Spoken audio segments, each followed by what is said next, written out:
안녕하세요. 강남의 전세값이 15억에서 8억으로 줄줄이 반값이라고 얘기합니다. 무섭게 전세값이 빠진다고 얘기하는데요.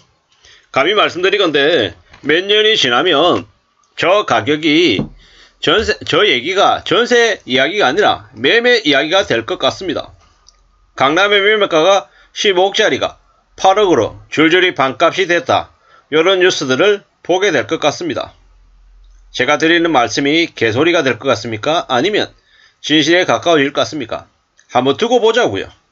제가 둔촌주공이 지금 발코니 확장까지 포함해서 한 14억쯤 되는데 저게 반토막 날 거다라고 얘기하면 뭐라고 얘기하냐면 말도 안 되는 소리다라고 얘기합니다. 개소리라고 얘기하는 거죠. 근데 사실 두고 볼 필요가 있을 것 같습니다. 정말로 그게 반값이 될지 아닐지 말이죠. 이런 거잖아요. 저한테 그 반값 된다 안 된다라고 저한테 막 득달같이 따지는 사람들이 저한테 돈을 내는 사람입니까? 아니면 하는 사람입니까? 그냥 듣고 싶어서 그냥 들은 사람이잖아요.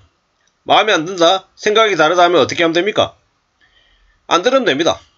유튜브의 장점이 마음에 들면 구독 신청하고 듣는 거고, 그냥 한번 들어보자 이러면 듣는 거고, 마음에 안 들으면 바로 꺼버리면 됩니다. 의무감을 가지고 들을 필요가 없다라는 겁니다. 그렇게 생각하면 좀 편하지 않겠습니까? 어떤 누군가는 저한테 그렇게 얘기합니다. 개나 소나 유튜브 다 한다고. 맞습니다. 요즘에 개나 소나 유튜브 다 합니다. 저 같은 놈도 유튜브 합니다. 그러니까 그런 식으로 비아냥거려 가지고 저를 기분 나쁘게 하거나 하려는 사람들은 그냥 포기하는 게 좋을 것 같습니다. 저는 제가 특별한 채널을 가지고 있는 놈도 아니고 그냥 제 하고 싶은 얘기를 찌꺼리는 놈이니까 그냥 그런가 보다 하는 게 그냥 속 편할 겁니다. 서울 구별 아파트 전세 가격 주간 하락 지역이 요렇다고 합니다. 보자고요. 앞으로 어떻게 될지. 아파트 매매 가격이 전주 대비 0.5% 떨어지고 전세 가격은 1.2% 빠졌답니다. 매매가보다 전세가가 더 떨어진다 라고 봐야 될 것 같고요. 그리고 매매가보다 전세가가 더 떨어지는 건 왜일까요? 매매가는 지금도 여전히 호가 조작, 부동산 실거래가 시스템을 이용해서 가격을 뻥튀기해서 띄우는 게 가능하거든요. 근데 전세는 어떻습니까? 전세는 바로잖아요. 전세는 그런 조작이나 이런 것들이 들어갈 여지가 상대적으로 적기 때문에 전세 가격이 실질적으로 반영되는 것 같습니다.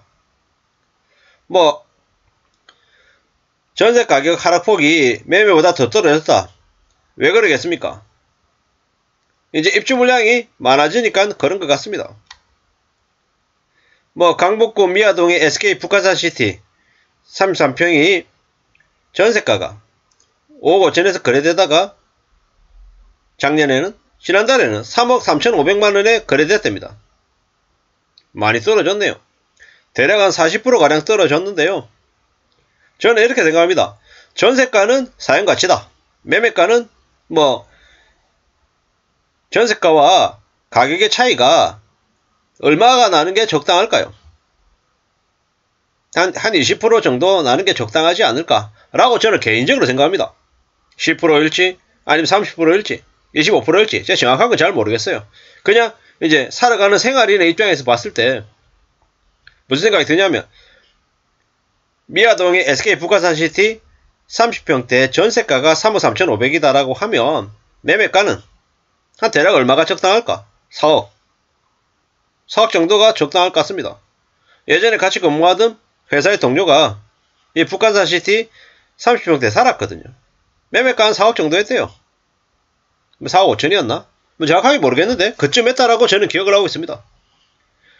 강북구 미아동에 두산 리브도 4억 6천에 전세 거래가 이루어졌답니다. 이렇듯이 전세 가격이 서울 전역에서 우두두 떨어지는 것 같습니다. 사실 두고 보자고요. 앞으로 어떠할지. 강남의 개포동의 30평대 8억 11억 이렇게 얘기하는데 보시죠. 앞으로 어떻게 될지. 저는 특히나 강남 개포동에 이제 입주하는 물량들의 전세가가 어느 정도까지 조정이 될지 그게 제일 궁금합니다. 사실 보면 알 것 같습니다. 좀 정신이 나갔던 건 강남 개포 자이 프레지던스 33평대 전세 가격이 17억까지 올랐다라는 게 이게 무슨 말이냐라는 거죠. 좀 정신이 아니었던 것 같습니다. 뭐 광진구 광장동의 광장 힐스테이트 25평도 전세 가격이 뭐 6억에 거래됩니다. 아, 그렇구나. 뭐 서울의 전 지역에 광진구 광장동 25평 6억 전세가, 그럼 나중에 매매가 얼마 되겠습니까? 뭐 한 7억 되겠죠.